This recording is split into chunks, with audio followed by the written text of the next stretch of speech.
यीशु मसीह का जन्म बेकार हो जाता यदि वो शुक्रवार नहीं आता।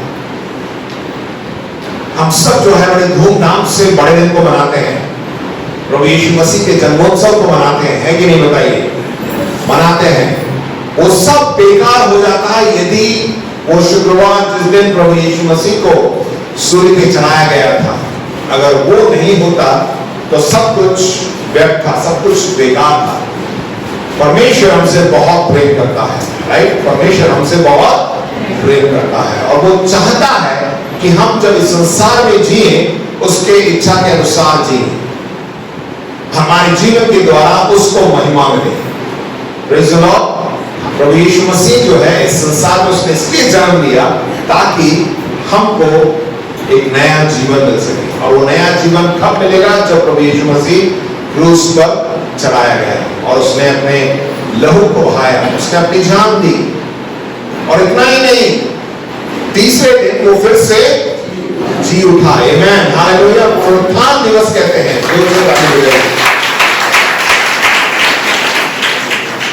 जैसे भाई साहब ने बताया कि आरंभ में जो है जब हम बाइबल में पढ़ते हैं, प्रभु यीशु मसीह जब यरूशलेम में आए, उस वक्त जो है यहूदी लोगों ने ये समझा कि अब हमारा राजा आ चुका है, हमारा मसीहा आ चुका है। देखिए, जब प्रभु यीशु मसीह का जन्म हुआ था तब उन्होंने विश्वास नहीं किया था, परंतु 3 साल, साढ़े 3 साल जब प्रभु यीशु मसीह संसार में रहकर उसने जो सेवकाई की और जो उसने अद्भुत काम को किए, उन सब को देखकर उनको ऐसा लगा कि अब हमारा मसीहा आ चुका है और हमें जो है ये रोमी साम्राज्य से है हमें मुक्ति मिल जाएगी।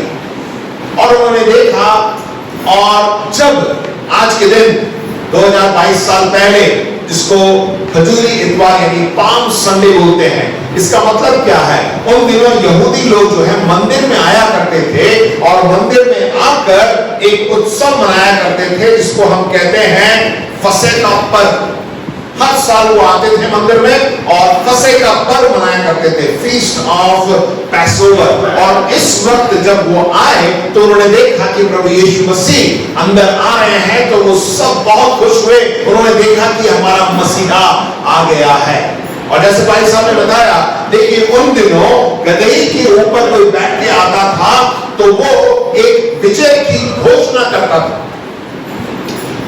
कोई भी राजा युद्ध लड़ने के बाद जब अपने राज्य में आता था तो गदही में बैठ के, वो गदही ऐसे ही ऐसी वैसी कोई साधारण गदही नहीं थी, उसमें वचन पढ़ेंगे हम देखेंगे, और उस पे बैठ के आने का मतलब था कि एक विजय की घोषणा, मैं जीत चुका हूं। और वैसा ही प्रभु यीशु मसीह जब इस यरूशलेम में आए तो इस प्रकार जैसे वचन में पहले से ही भविष्यवक्ता ने कह दिया था, वही जो है पूरा हुआ।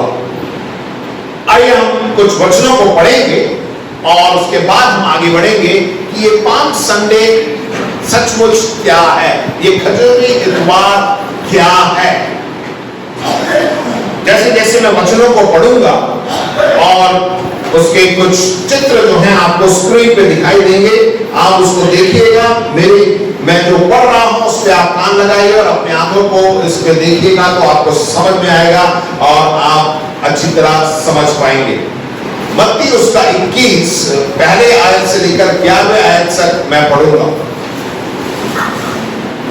यरूशलेम में विजय प्रवेश। जब वे यरूशलेम के निकट पहुंचे और जैतून पहाड़ पर बेतफगे के पास आए तो यीशु ने 2 चेलों को यह कहकर भेजा, सामने के गांव में जाओ, वहां पहुंचते ही एक गदही बंधी हुई और उसके साथ बच्चा तुम्हें मिलेगा, उन्हें खोलकर मेरे पास ले आओ। यदि तुमसे कोई कुछ कहे तो कहना कि प्रभु को इनका प्रयोजन है, तब वह तुरंत उन्हें भेज देगा।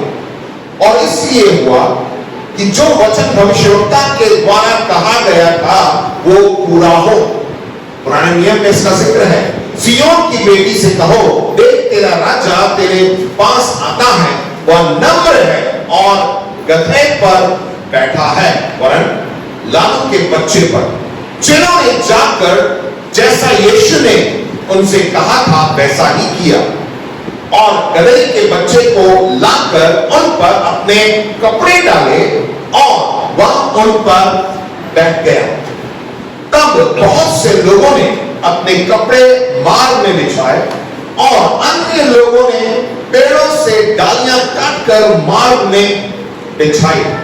जो भीड़ आगे आगे जाती और पीछे पीछे चली आती थी, पुकार पुकार कर कहती थी, दाऊद के संतान को होशन्ना, धन्य है वह जो प्रभु के नाम से आता है, आकाश में होशन्ना। बोलिए होशन्ना, जोर से बोलिए होशन्ना। दाऊद की संतान की होशन्ना। जब उसने यरूशलेम में प्रवेश किया तो सारे नगर में हलचल मच गई और लोग कहने लगे, यह कौन है? लोगों ने कहा, ये गलील के नासरत का भविष्यवक्ता यीशु है। आमीन। आइए हम प्रार्थना करें। पिता परमेश्वर, धन्यवाद आज के दिन प्रभु, जब हम तेरे वचनों पर मनन करते हैं, हम अपने हृदय को खोलते हैं प्रभु, तू हमसे बातचीत कर।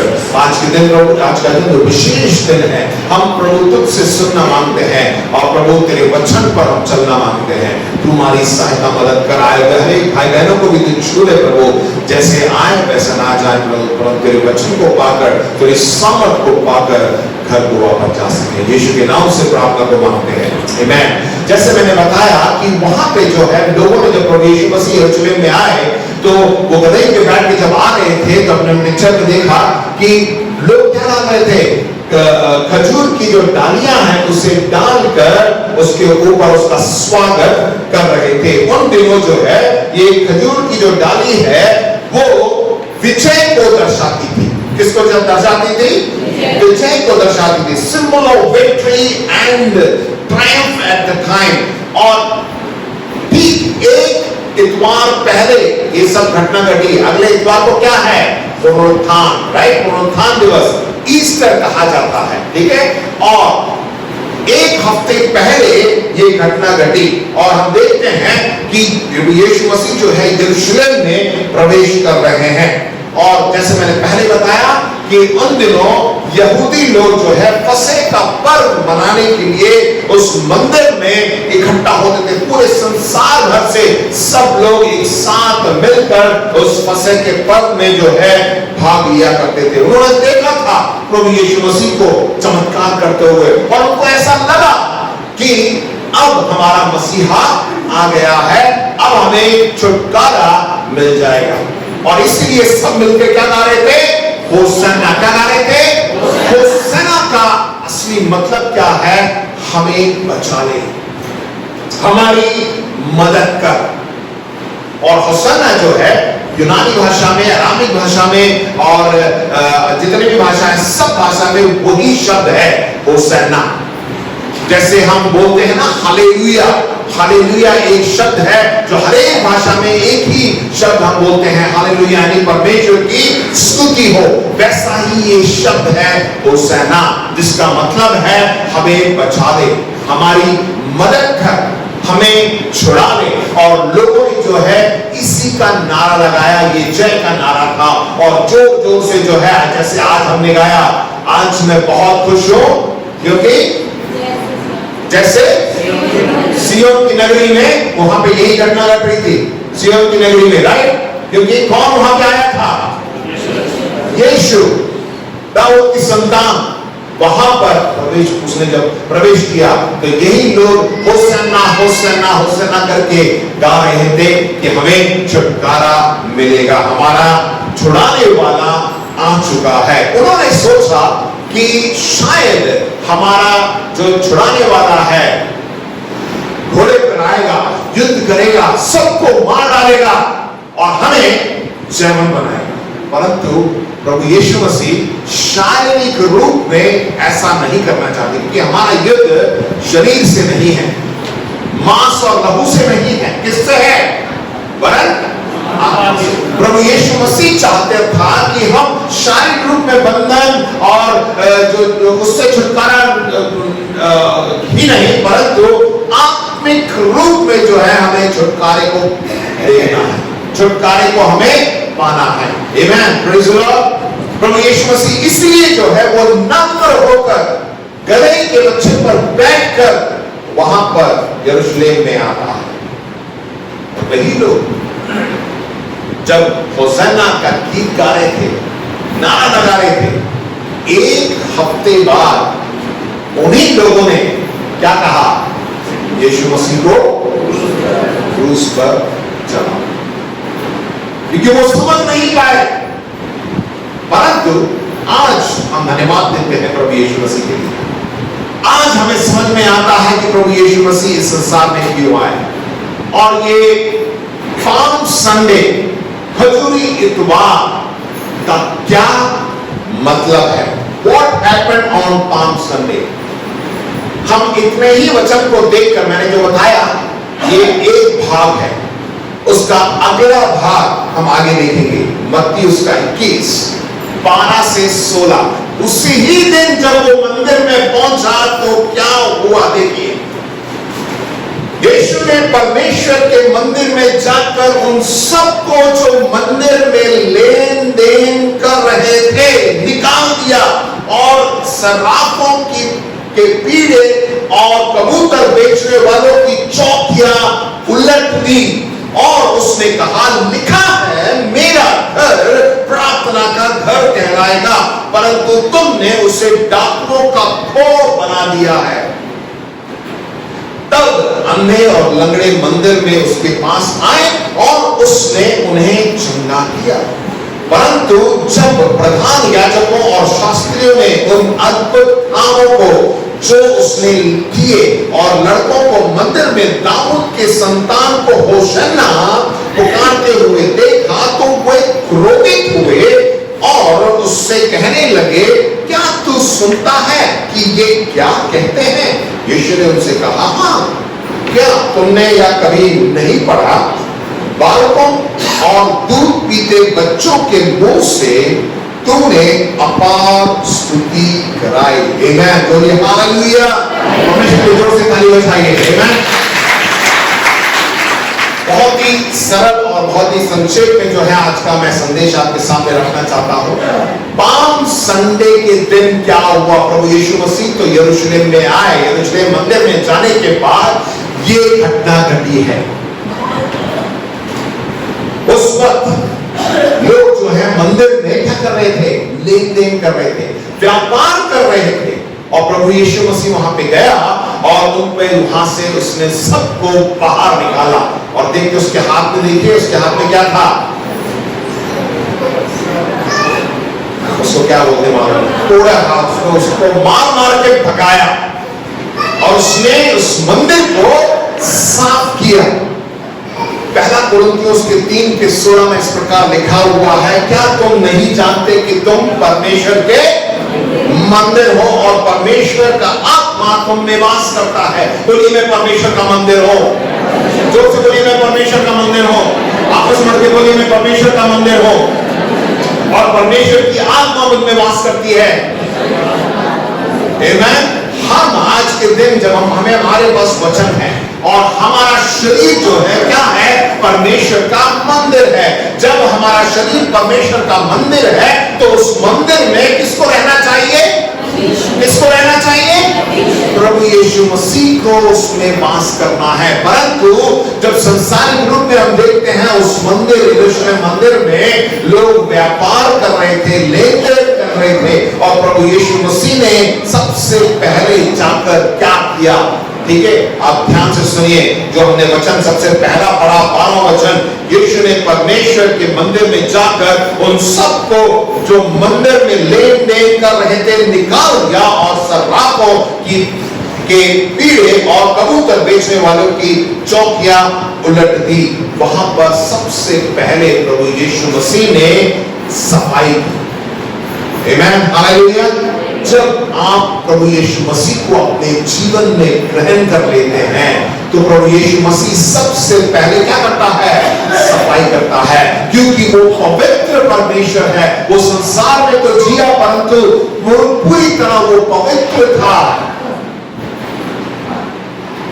आज प्रिय भाइयों बहनों, यदि आपने प्रभु यीशु मसीह को अभी तक नहीं जाना है, यदि प्रभु यीशु मसीह को व्यक्तिगत रूप से उद्धारकर्ता नहीं माना है, आज वो दिन है, आप प्रभु यीशु मसीह को पुकारिए, प्रभु यीशु मसीह आपके अंदर आएगा। हो सकता है कि आप मसीह जीवन में पीछे चले गए हो, सांसारिक रूप में बंध गए हो, फिर से आज का दिन है, परमेश्वर आपको समय दे रहा है, आप मन फिरा कर फिर से आइए, क्योंकि हमारा परमेश्वर बहुत प्रेमी परमेश्वर है, इसलिए हम उसे प्रेमी पिता कहते हैं। वो फिर से आपको एक मौका दे रहा है। जब आप प्रभु यीशु मसीह को ग्रहण कर लेते हैं, प्रभु यीशु मसीह को अपना लेते हैं, तो सबसे पहले जो है वो आपको पवित्र करता है। पहला यूहन्ना 1:7 उसमें पहला वचन इस प्रकार लिखा हुआ है, और उसके पुत्र यीशु का लहू हमें सब पापों से शुद्ध करता है। प्रभु के लिए जोर से ताली बजाइए। आमीन। उसका लहू हमारे सब पाप का मतलब है जो पाप हमने पहले किए, जो पाप जो हम अभी अगर पाप में जी रहे हैं, या आने वाले दिन में भूल चूक में अगर आप पाप करते हैं, तो वो आपको क्षमा करता है और शुद्ध करता है। आमीन। उसके लहू में सामर्थ है। प्रभु यीशु मसीह जब यरूशलेम मंदिर में आए तो सबसे पहले उन्होंने वहां पे सफाई की, क्योंकि वो पवित्र है, वो हमें पवित्र और शुद्ध करता है। दूसरी बात, तेरे वचन में, और उनसे कहा, लिखा है मेरा घर प्रार्थना का घर कहलाएगा, परंतु तुमने उसे डाकुओं का खो बना दिया है। जैसे वचन में पढ़ा कि हम परमेश्वर का मंदिर है, और मंदिर में क्या होता है, क्या होती है मंदिर में? प्रार्थना होती है, राइट। अब हमारा जीवन परमेश्वर का मंदिर है, तो हमें क्या, हमारे अंदर क्या होना चाहिए? प्रार्थना। हमारे जीवन में वो प्रार्थना का जीवन होना चाहिए। हमारा घर प्रार्थना का घर है। परमेश्वर का भवन जो है प्रार्थना का भवन है। परमेश्वर उसमें वास करता है। इफिसियों उसके 3 उसके 17 वचन के पहले वाक्य में इस प्रकार लिखा हुआ है, और विश्वास के द्वारा मसीह तुम्हारे हृदय में बसे। जहां पे प्रार्थना होती है वहां पर प्रभु यीशु मसीह है, वहां पर परमेश्वर की उपस्थिति है। इसीलिए हमारा जो जीवन है, जब हमारा शरीर परमेश्वर का मंदिर है, तो हमारा जीवन कैसा होना चाहिए? प्रार्थना का जीवन होना चाहिए। हर समय, हर वक्त, हर घड़ी जो है हमें अपने परमेश्वर से बातें करनी है। उसके लिए कोई समय नहीं है कि मैं ये समय में ही करूंगा, वो समय, अगर इस तरह अच्छी बात है कि आप समय रख के प्रार्थना करते हैं, परंतु जब भी आपको मौका मिले, आपसे क्या करना है? परमेश्वर से बातें करते रहना है, क्योंकि हमारा शरीर जो है परमेश्वर का मंदिर है, और जैसे वचन में लिखा है कि वो प्रार्थना का घर है। और जहां पर हम प्रार्थना करते हैं, देखिए हर शुक्रवार को कलीसिया एक साथ मिलकर प्रार्थना करती है, बहुत ही बढ़िया सहमति की प्रार्थना हम सबको एक साथ आना चाहिए। केवल उतना ही नहीं, परंतु हमारे जीवन भी जो है प्रार्थना का जीवन होना चाहिए। हमें प्रार्थना करनी है। जब हम प्रार्थना करते हैं, उससे मेरा तीसरा बिंदु आता है, प्रार्थना में क्या है? सामर्थ है। जब हम प्रार्थना करते हैं तो हमें सामर्थ मिलती है। आमीन, प्रेज़ द लॉर्ड। देखिए क्या लिखा हुआ है 4वें वचन में, तब अंधे और लंगड़े मंदिर में उसके पास आए और उसने उन्हें चंगा किया। जब हम प्रार्थना करते हैं तो वहां हम सामर्थ को देखते हैं। सबसे पहले क्या सामर्थ है? चंगाई की सामर्थ। बोलिए क्या है? चंगाई। परमेश्वर शारीरिक रूप में आपको चंगाई देता है, मानसिक रूप में आपको चंगाई देता है, और आप किसी भी प्रकार की जो परेशानी आपके जीवन में है, उसमें आपको वो चंगाई देता है। विश्वास से, विश्वास करिए, जब आप प्रार्थना करेंगे तो वहां आपको चंगाई प्राप्त होगी, क्योंकि भजन संहिता 107 के 20 में इस प्रकार लिखा हुआ है, वह अपने वचन के द्वारा उनको चंगा करता है। आमीन। प्रभु यीशु मसीह ने जब मंदिर को साफ किया तो वहां पे अंधे और लंगड़े और बीमार सब लोग वहां पे आए, वचन पढ़ के देखिए, और सब लोगों को प्रभु यीशु मसीह ने चंगा किया। और प्रभु जो है आपके जीवन को भी छू रहा है। हमारे जीवन में, हमारे शरीर में कोई बीमारी, कोई कठिनाई हो तो परमेश्वर जो है आपको चंगा करेगा। आमीन। और किसकी सामर्थ आती है? हमें बंधन से छुटकारा भी देता है। इब्रानी 2:15 में लिखा हुआ है, और जितने मृत्यु के भय के मारे जीवन भर दासत्व में फंसे थे उन्हें छुड़ा ले। बहुत सी बार हमें संसार की बातों में फंसे हुए, बहुत से बातें हमको ना, मसीह जीवन तो जी रहे हैं, सब कुछ ही चल रहा है, कलीसिया में भी आ रहे हैं, और हफ्ते के बीच में जो है आप एक साथ मिलते हैं, प्रार्थना भी करते हैं, बाइबल भी पढ़ते हैं, और सब कुछ बढ़िया चल रहा है। परंतु कहीं ना कहीं हम संसारिक बातों में भी फंसे हुए हैं। कुछ ऐसी बात है जो हमेशा हमें खींचती रहती है। इन 40 दिन में जो है हर जगह बहुत से लोग, आप में से भी बहुत से लोगों ने जो है उपवास रखकर, जो है लेंट डेज बोला जाता है, उपवास रखकर आपने प्रार्थना में समय को बिताया होगा। उपवास रखने का मतलब क्या है? सिर्फ खाना पीना बंद नहीं, परंतु आपके अंदर जो गलत बात है, जो प्रभु को प्रसन्न नहीं करती है, वैसी बातों को आपको छोड़ना है। इन 40 दिन आपने व्रत रखा है और आप प्रार्थना कर रहे हैं, तो जब 40 दिन खत्म होने के बाद आप जो है एक नई सामर्थ को पाएंगे। उन बातों को छोड़कर आप जैसा परमेश्वर चाहता है, जैसे परमेश्वर के वचन में लिखा है, वैसा आप जीवन जिए। परमेश्वर आपकी मदद करेगा। इसमें लिखा है कि वो मृत्यु के भय के मारे जीवन भर दासत्व में फंसे थे, उन्हें छुड़ा ले। हमें वो छुटकारा देता है। जोर से बोलिए, क्या देता है? छुटकारा देता है। वो सामर्थ हमें मिलती है। और एक सामर्थ क्या है? भजन संहिता 23 उसके 5 में लिखा है कि तूने मेरे सर पर तेल मिला और मेरा कटोरा भरा है।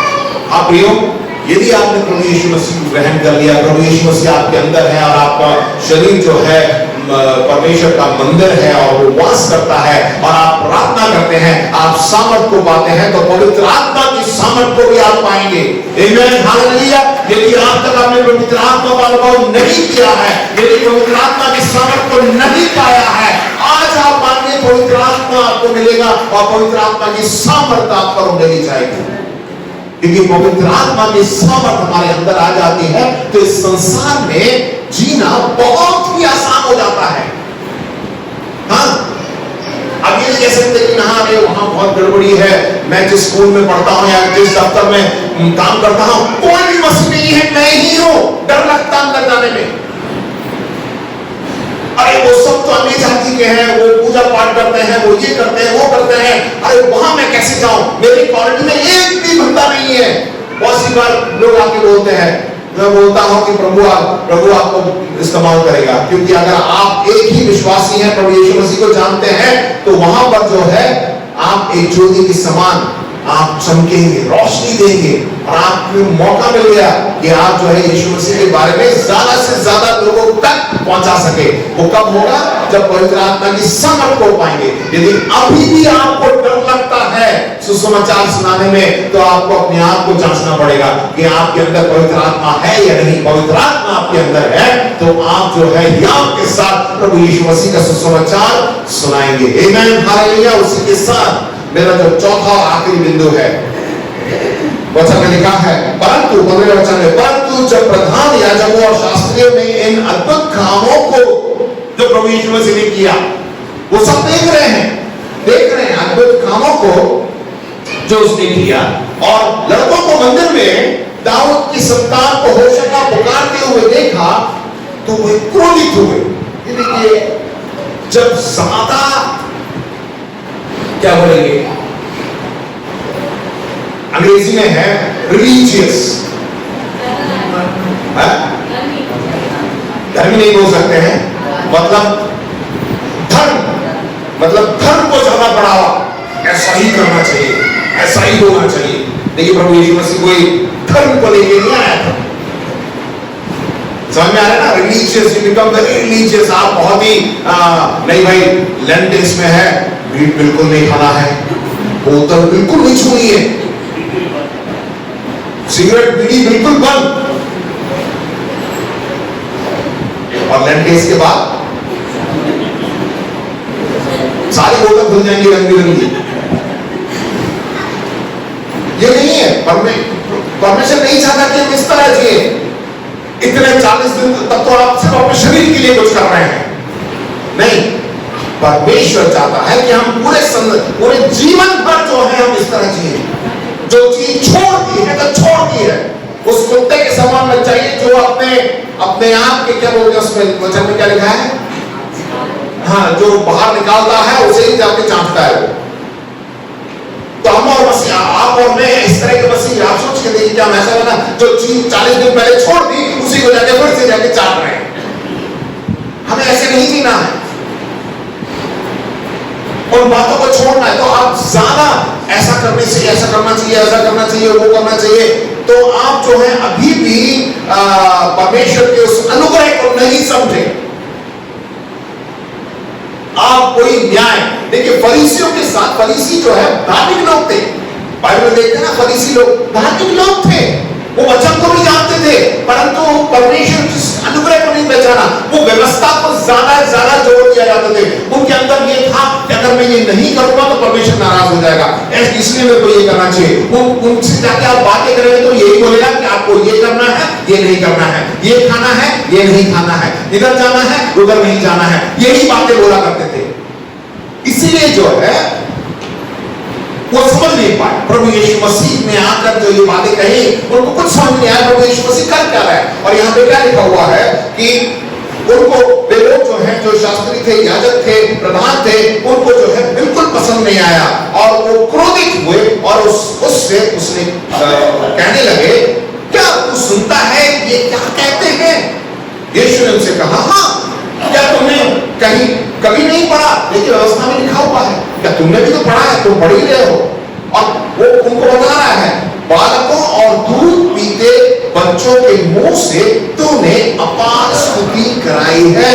आमीन, हालेलुया, प्रभु के जोर से ताली बजाइए। स्तुति हम कब करते हैं? स्तुति का मतलब क्या है? परमेश्वर का धन्यवाद करते हैं। जो काम उसने हमारे लिए किया उसके लिए हम धन्यवाद करते हैं, वही स्तुति है। और वहां पे मंदिर में जब प्रभु यीशु मसीह ने वहां पे चंगाई दी, तो वहां पे लोगों ने, छोटे छोटे बच्चे, दूध पीने वाले बच्चे, वो भी जो है क्या करने लगे, यीशु मसीह की स्तुति करने लगे और उन्होंने जो है विजय की घोषणा कर दी थी और प्रभु का धन्यवाद करते हुए। देखिए पहला कुरिन्थियों 15:57 में लिखा हुआ है, परंतु परमेश्वर का धन्यवाद हो जो हमारे प्रभु यीशु मसीह के द्वारा हमें जयवंत करता है। क्या प्रिय भाई बहनों, हम जयवंत हैं? क्यों? क्योंकि यीशु मसीह हमारे अंदर है। आपस में बोल के बोलिए, मैं जयवंत हूं, प्रभु यीशु मसीह मेरे अंदर है। आमीन, हम जयवंत हैं। जब हम जयवंत हैं तो हमें क्या करना चाहिए? स्तुति करनी चाहिए। प्रभु यीशु मसीह जब यरूशलेम में आ रहे थे तो सब लोग जो है क्या कह रहे थे? होसेना होसेना, और परमेश्वर की स्तुति कर रहे थे। तो हमारा जीवन एक विजयी जीवन है। हमेशा जो है हमें उसकी स्तुति और महिमा करते रहना है, क्योंकि उसने हमें विजय बनाया है। अंत में जब यीशु मसीह हमारे जीवन में आ जाते हैं, 4 बातें मैंने आपको बताई। सबसे पहला, पवित्रता आ जाती है। दूसरी बात, हमारा जीवन क्या हो जाता है? प्रार्थना का जीवन हो जाता है। जब आप प्रार्थना करते हैं तो आपको क्या मिलती है? सामर्थ मिलती है।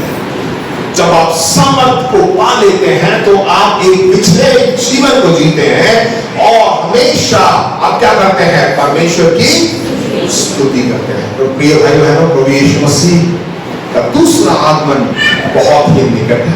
इस बार जब आएगा तो घरे पे बैठ के नहीं आएगा, विजय राजा आएगा। कैसे आएगा? कैसे आएगा? बादलों पर। बाइबल लिखा है कि उस घोड़े पर बैठ के आएगा, एक सिंह के समान आएगा वो। क्या हम तैयार हैं? कहीं ऐसा ना हो कि दूसरा आगमन हो उस वक्त वो जो मंदिर में हुआ हमारे जीवन के साथ नहीं होना चाहिए। गंदगी पाई गई और मार के बाहर निकाल दिया। क्या आप तैयार हैं? आमेन। क्या अपने आप को पवित्र रखा है आपने? क्या आपका जीवन प्रार्थना का जीवन है?